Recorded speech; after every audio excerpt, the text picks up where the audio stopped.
నటసింహ నందమూరి బాలకృష్ణ. ఈయన golden Jubilee ఈవెంటును దేశ చరిత్రలోనే గుర్తుండిపోయే విధంగా నిర్వహించబోతున్నారు.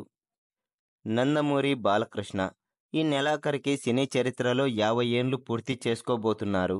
ఆయన తెరంగేట్రం చేసిన మొదటి సినిమా తాతమ్మ కళ 1974 ఆగస్టు 30న రిలీజ్ అయింది.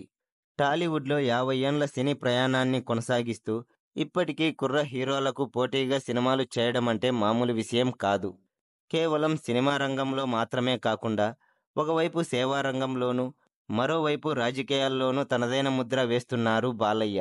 అందుకే తెలుగు చిత్ర పరిశ్రమ తరపున సెప్టెంబర్ 1వ తేదీన ఘనంగా ఆయనను సన్మానించాలని నిర్ణయించుకున్నారు.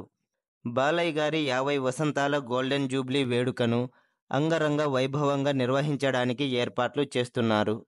ఈ కార్యక్రమానికి దేశంలోని సినీ రాజకీయ రంగాలకు చెందిన ఎంతోమంది ప్రముఖులు హాజరు కాబోతున్నారట. ఇకపోతే బాలయ్య గారు ప్రస్తుతం ఎన్బీకే 109 మూవీని చేస్తున్నారు. ఈ సినిమా టైటిల్ అయితే ఇంకా ఖరారు కాలేదు.